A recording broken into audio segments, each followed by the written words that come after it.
Salmos número 1, um salmos conhecido por todos. Queria que a igreja lesse esse versículo bem forte para Jesus. Amém? 1, 2, 3, vai.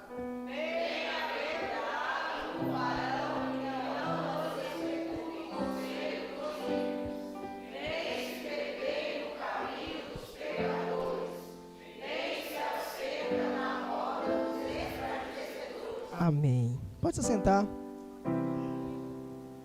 Glória a Deus.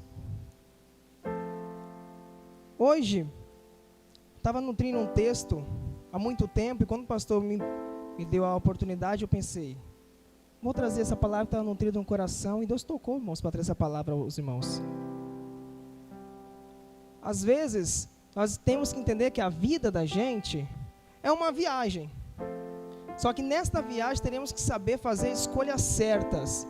E não para onde ir ou o que fazer, mas sim quem vai andar com a gente no momento dessa viagem.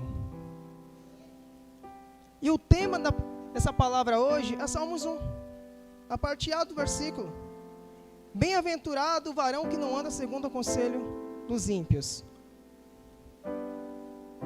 e nem se detém no caminho dos pecadores. Os salmos, conhecido em hebraico como Terrilim, ou cânticos, não tem capítulos ou versículos, e sim números, porque são canções cantadas. E poderia ter começado com o Salmo 103, que dizia assim, ó, bendiz a minha alma ao Senhor. O Salmos 91, aquele que habita no esconderijo. Ou o Salmos 23, também muito conhecido por todos, o Senhor é meu pastor e nada me faltará. Ou até o Salmos 40, esperei com paciência, o Salmo 70, né? Apressa-te, Deus.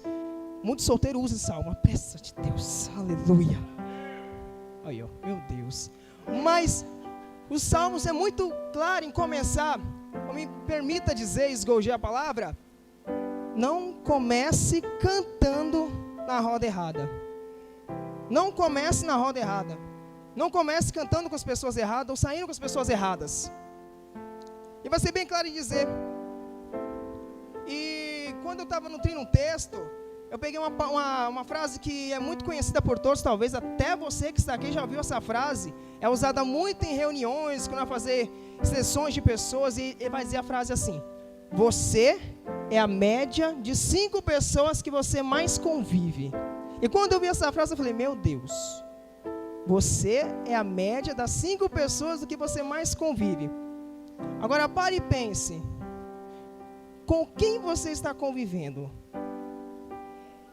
Quem são as 5 pessoas que você mais convive no seu dia a dia? Se você é a média das 5 pessoas que você mais convive. Os neurocirurgiões, que trabalham com a mente da gente, eles vão dizer que todo ser humano tem um efeito reboot de copiação. Um exemplo clássico é se você está sentado num trem, no ônibus, e você faz esse movimento assim, ó. No mesmo instante, você olha para um lado, tem um fazendo a mesma coisa. Eu já fiz isso no meu trabalho e convido você a experimentar também fazer. Chega numa roda que está todo mundo conversando e se intromete no meio e faz isso daqui, ó. Quando você menos perceber, está todo mundo cruzando os braços. Nós temos o efeito reboot de copiação. Já percebeu que quando você começa a andar muito com o mineiro, você começa a falar cantando também? Uaiço. Ou quando você começa a andar com o nortista, você começa a arrastar. Oxe, poi. É desse jeito. Como que a gente consegue diagnosticar um paulista? É muito simples. Porta, mortadela. E são vícios culturais. Quando eu e meu irmão cantava em alguns lugares, a gente ficava muito tempo na casa das pessoas que tinham algum aspecto, a gente começava a copiar o aspecto da pessoa. E até as frases a gente começava a repetir também. Agora, para pensar. Se a gente consegue copiar psiquismo social, que é os costumes das pessoas, imagine então o caráter e personalidade das pessoas que a gente convive.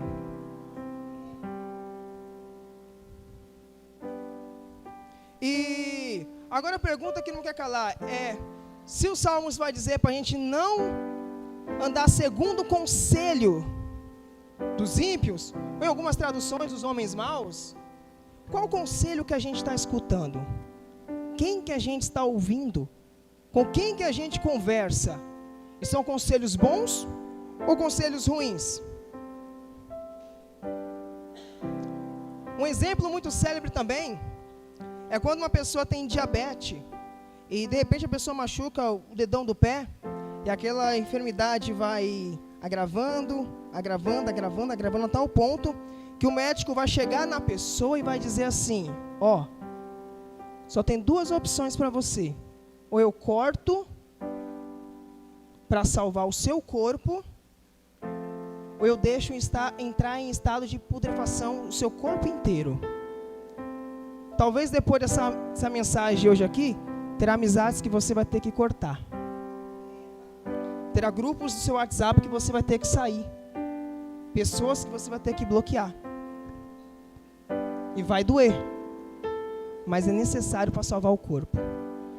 E a gente às vezes se assusta com o que Jesus pensou sobre Judas, porque a gente fica, nossa, a escolha de Jesus foi radical, quando Jesus olha para Judas como uma pessoa que podia atrapalhar o crescimento do corpo e fala, o que tem que fazer, faça depressa, para Judas se retirar, porque se ele falasse naquele momento que Judas ia trair, todo mundo ia para cima de Judas, era uma pessoa que podia atrapalhar o crescimento do corpo.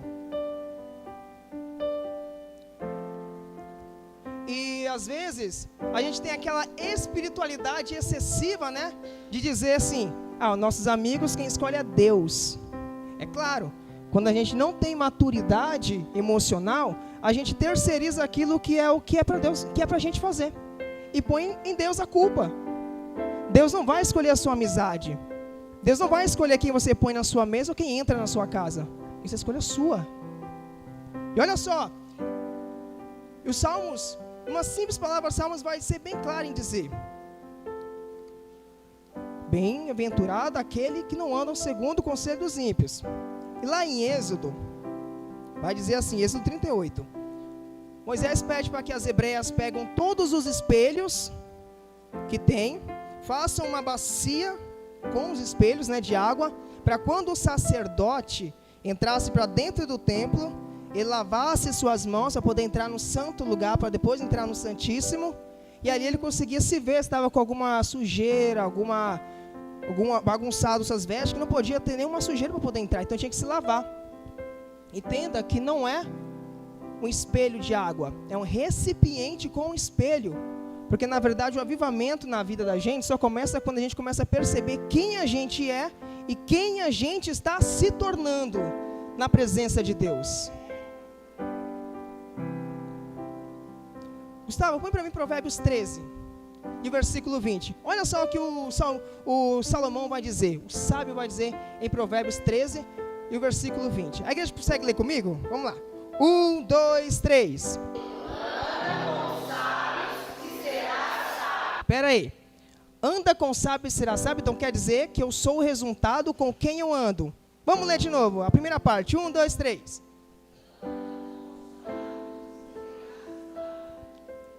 Então quer dizer que eu sou o resultado de quem eu ando. E o texto é claro em dizer, quer ser sábio, anda com sábio. Quer ser crente, anda com quem é mais crente que você. Meu avô dizia, se você quer saber o que é oração, anda com quem ora mais do que você. Agora imagina só, se a gente andar com pessoas pior que a gente, ou igual aos nossos conflitos, imagina o que a gente pode se tornar. Se você quer ser sábio, você vai andar com sábio. E será que a gente está andando com pessoas tolas, sensatas, ignorantes, avarentas? Já percebeu que a pessoa que quando vai num lugar, o outro fala assim, você vai? Não vou não. Também não vou não. Então não vamos não. Você vai fazer isso daí? Vou fazer não. E você? Se não vai fazer, eu também não vou fazer não. O pastor chamou nós para ir cooperar na igreja lá, irmão. Você vai? Vou não. Se você não vai, eu também não vou não. Já percebeu que a gente começa a ser atraído por aquilo que a gente começa a se acompanhar ou andar junto? E olha só, eu li um livro há muito tempo atrás sobre Jin Rohn.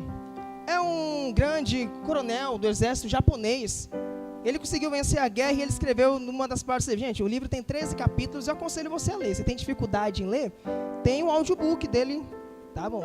Ler livro é excelente. Isso é 13 capítulos. E um dos capítulos dele vai dizer assim: não se vence uma guerra sem escolher as pessoas certas. Você não ganha uma guerra sem você escolher o soldado certo para a sua guerra. Olha, vou dizer uma coisa, como eu repeti o que eu falei atrás. Você escolhe quem você senta na sua mesa, você escolhe quem come com você, você escolhe quem anda perto de você. Não é Deus que vai escolher essas pessoas para andar perto de você. E temos que entender que em nossas vidas, há cada lugar para cada pessoa certa. Quem se lembra do texto de João, quando João vai dizer assim, que antes de João entrar no túmulo, ele esperou Pedro chegar depois que Jesus morreu, ele entrou no túmulo de Jesus. E ao entrar João e Pedro no túmulo, tinha 2 anjos se assentados.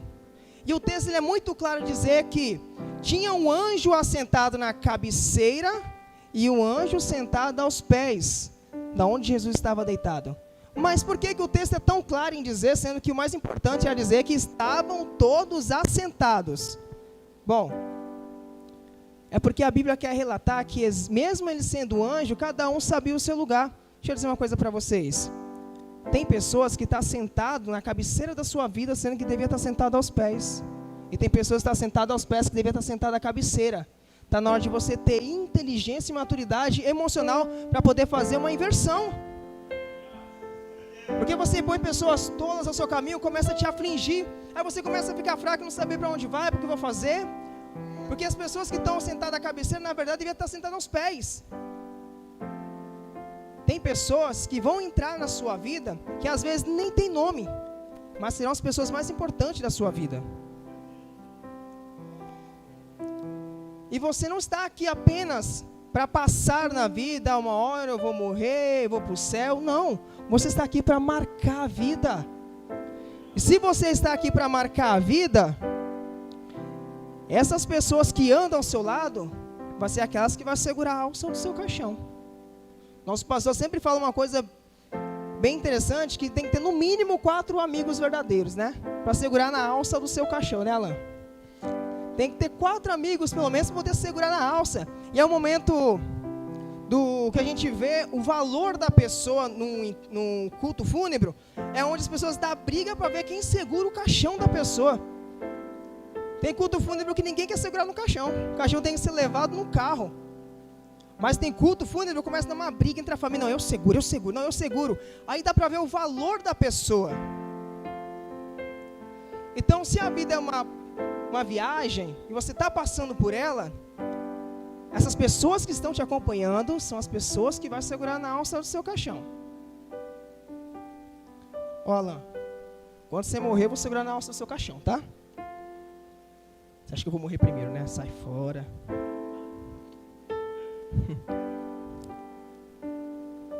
Existem pessoas que vão entrar na sua vida de uma forma que você nem imagina, mas serão as pessoas mais importantes que vai mudar a sua história. Gustavo, vamos para mim em 2 Reis, capítulo 5, versículo 1 ao 4. Olha que interessante esse texto. Vamos, igreja, ler? 1, 2, 3.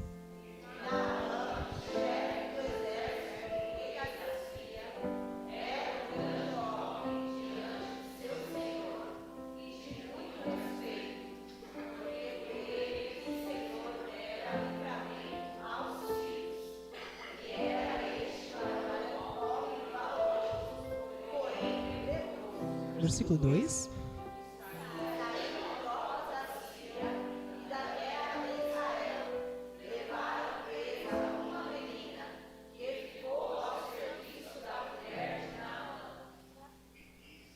Pode ler.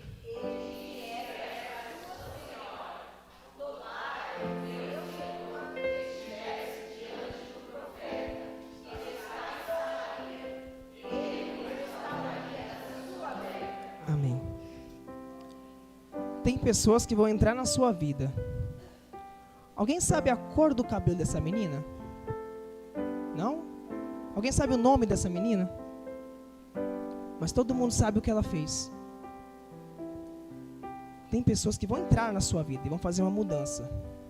Agora imagina se Naamã fosse um homem degenerado e falasse: cala a boca, menina, você é uma escrava, quem é você para falar aqui comigo? Ele nunca seria curado da lepra.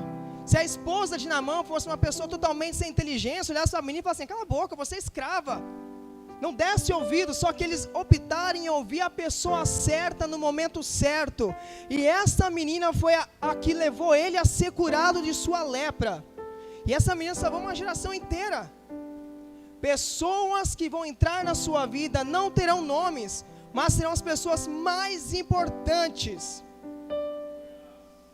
Porque a pessoa certa que vai entrar na sua vida, a sua companhia, ele não te afasta do propósito de Deus. Na verdade, te coloca no propósito, no colo do propósito de Deus. Eu vou dar um exemplo muito célebre, Marcos 2. Aqui vai dizer a história de 4 amigos, irmãos. 4 amigos que tiveram a capacidade de levar o seu amigo coxo até Jesus. Vou ler para vocês, Marcos 2:1. Alguns dias depois entrou outra vez em Cafarnaum e soube que estavam em casa. Logo se ajuntaram tantos que nem ainda nos lugares junto à porta ele cabia, e anunciava-lhe essa palavra. E vieram ter com ele, conduzindo um paralítico trazido por 4. Pode pular. E não podendo se aproximar dele, por causa da multidão, descobriram o telhado onde estava e, fazendo um buraco, deixaram no leito para que jazia o paralítico. Olha o próximo versículo. Jesus, vendo-lhes a fé, disse ao paralítico: estão perdoados os pecados. Jesus não viu a fé do paralítico. A Bíblia vai dizer que Jesus, vendo-lhes a fé dos amigos, porque amigo que é amigo de verdade vai destelhar a casa, vai preparar tudo para colocar você no propósito de Deus. Entenda uma coisa, irmãos, se não fosse amigos de verdade, chegaria lá e falava assim: consegui chegar até aqui, daqui eu não consigo passar e não consigo transcender, agora você se vira. Mas amigo de verdade fala assim: não dá para entrar? Não, beleza, vamos subir por cima, vamos destelhar e vamos colocar ele junto a Jesus. Os amigos tiveram que pular o telhado, e o paralítico saiu pela porta da frente, andando. Mas quando eles se encontraram, saiu 5 andando. Quem é que está sendo o seu amigo nesse momento? Eu sei que às vezes a gente pensa assim: meu Deus, é tão bom viver sozinho, eu gosto de ficar só, não tenho amizade. Aí você fala assim: mano, por que você não gosta de amizade? Porque pessoas são mala. E você é o quê? É mala, sem alça, de papelão, molhada, debaixo da chuva, debaixo do braço ainda. Deixa eu dizer por que não deve viver sozinho. Abre para mim Gênesis 22, Gustavo. Irmãos, a Bíblia tem resposta para tudo que você imaginar. Por que eu não devo viver sozinho? Vou mostrar para você um texto aqui da Bíblia. E aconteceu depois dessas coisas que tentou Deus Abraão e disse-lhe: Abraão, e ele disse: eis-me aqui. Disse: toma agora o teu filho, o teu único filho Isaque, a quem amas, e vai-te à terra de Moriá, e oferece ali um holocausto sobre uma das montanhas que eu direi.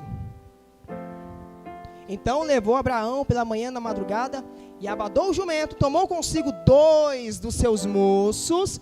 Isaque, seu filho, fendeu a lenha para o holocausto, e levou-se para fora do lugar que Deus dissera. Pode pular. E ao terceiro dia levantou os olhos e viu o lugar de longe. E disse Abraão aos moços: ficai aqui com os jumentos, e eu, moço, irei até ali à venda adorar, tornaremos a vós. Deixa eu explicar o texto para vocês. Deus falou para Abraão assim: Abraão, pega o seu filho, único filho que você tem. Fazer o que, Deus? Vai lá e oferecer sacrifício. Bom, se Abraão fosse aquele tipo de crente, Deus falou comigo e é só eu, vou lá sozinho. Abraão não era assim não. Abraão é inteligente, ele pegou 2 moços, levou com ele e deixou ele segurando o jumento. Agora imagina se Abraão vai sozinho com Isaac numa viagem de 3 dias e 3 noites. Chega lá, quem que ia estar junto lá embaixo depois que eles descessem do monte? Não teria mais jumento, não. Ele teria agora que voltar para casa numa viagem de 3 dias e 3 noites a pé, porque foi cabeça dura. Tem pessoas que são anônimas na sua vida, não poderão acessar o cume da montanha com você, mas quando você acessar o cume da montanha, fazer o que tiver feito e precisar deles, eu estou aqui, eu estou segurando o jumento, pode vir. Você pode tomar uma distância desta pessoa. O que você não pode fazer é abandonar. Toma uma distância porque não pode subir ao cume do monte, mas quando você precisar, estarão disponíveis para você. São essas pessoas que você não pode abrir mão.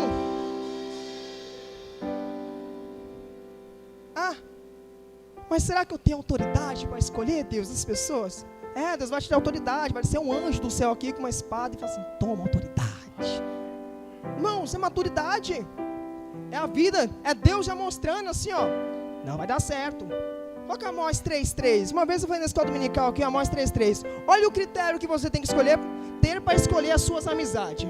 Amós 3:3. Amós 3:3. Andarão 2 juntos, se não estiverem de acordo?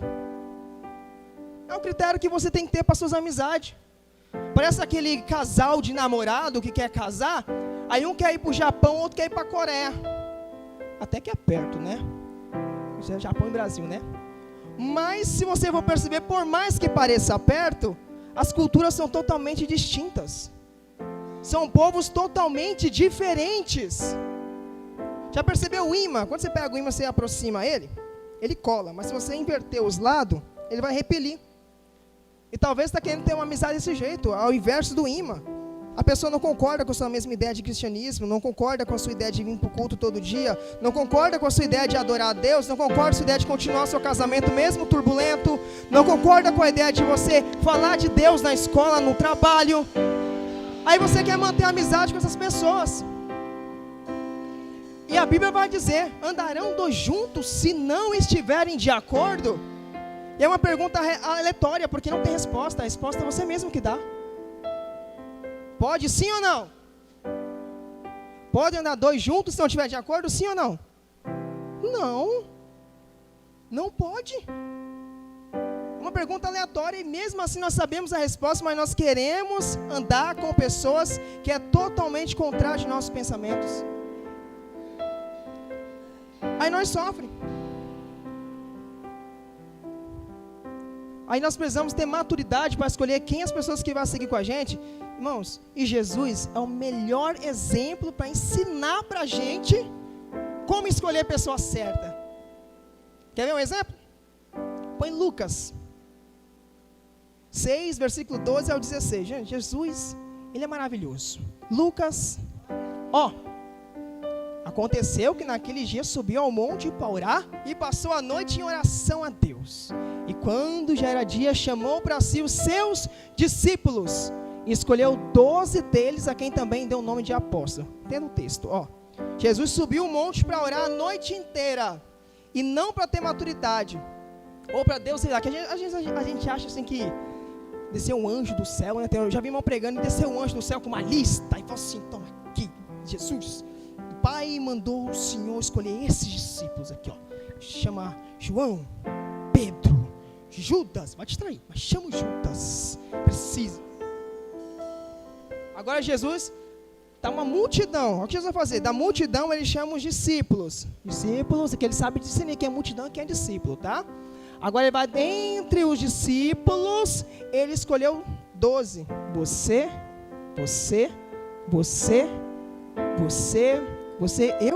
você também, pode vir. Aí nós pensamos, mas qual o critério que Jesus usou? Já que ele orou a noite inteira e mesmo assim tinha um traidor no meio. Quer ver o critério que ele usou? Vê Marcos 3, versículo 13, diz, olha só, aqui está o segredo de tudo. O critério que Jesus usou para escolher os discípulos. Marcos 3, 13. Pode passar.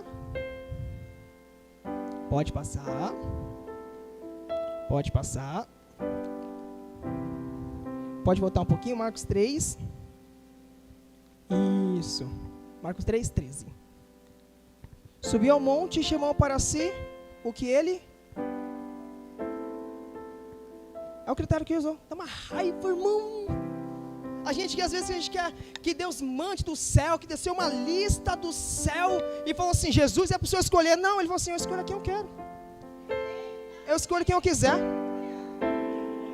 Eu não vou dar na sua cabeça os seus amigos que vai descer do céu em revelação e sonho. Escolhe quem você quiser. Só depois não venha reclamar das consequências, porque foi você que escolheu. Se Jesus escolheu quem ele quis, irmãos, mas que revelação do céu para tudo, espiritualiza tudo. Mas por mais que eu tenha minhas amizades, eu escolhi errado. E eu gosto da minha amizade errada. Uma pessoa legal, pessoa boa. Sabe qual é a consequência da amizade errada? Ô, Gustavo, abre para mim, por gentileza. 2 Samuel 13.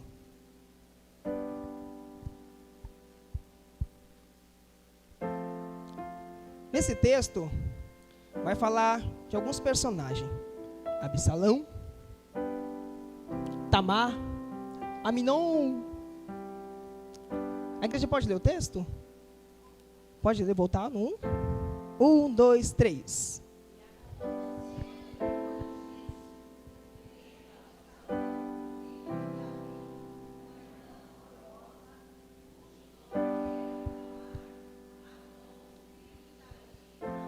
Meu Deus. Irmãos, Aminon, irmão de Tamar. Absalão, irmão de Tamar. Pode pular o próximo versículo? Pode ler.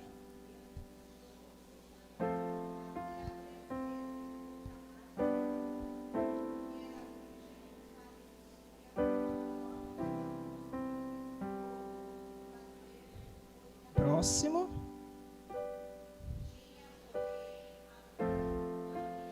Uai, um amigo.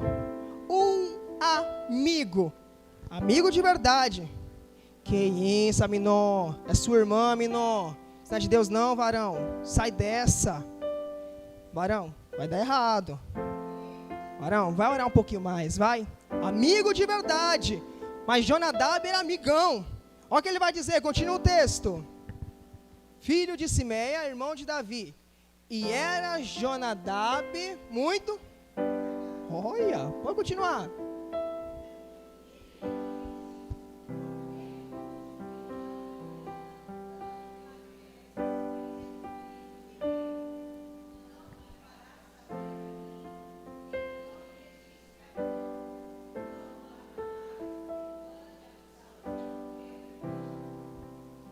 Pode continuar.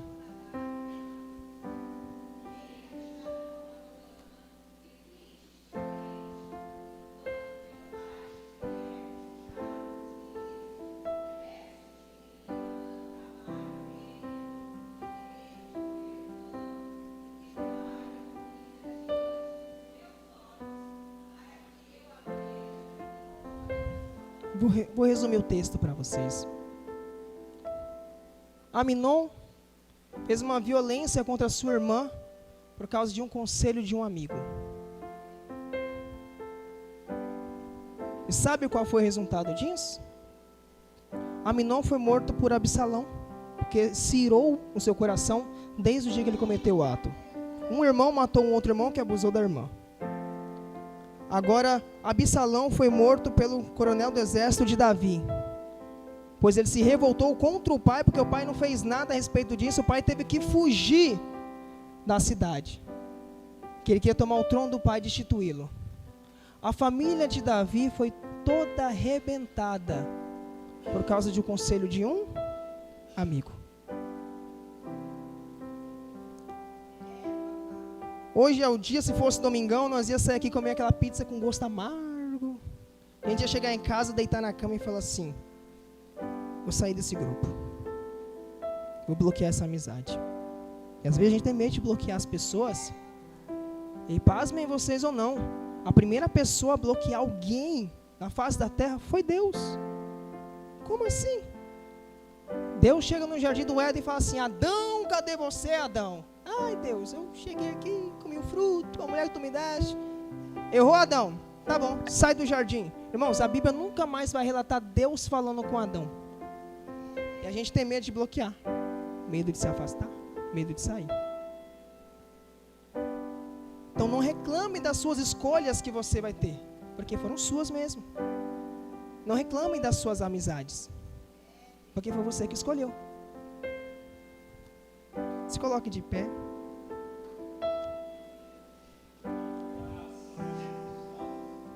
Hoje Deus está te entregando para você a graça e a inteligência de você saber quem é que você vai pôr perto da sua vida. As pessoas que você vai pôr perto de você. Porque na verdade isso vai definir o seu futuro. E aonde que você vai alcançar. Eu não sei quem tem sido a sua amizade. Eu não sei com quem você tem andado, até porque eu não estou aqui para dar indireta. Nós aqui no altar não estamos para dar indireta para ninguém, até porque a gente não conhece a vida das pessoas fora daqui. Nós estamos aqui para trazer a palavra, e é uma palavra que tocou muito ao coração em trazer. Quero que você curve sua cabeça, nós vamos orar nessa noite,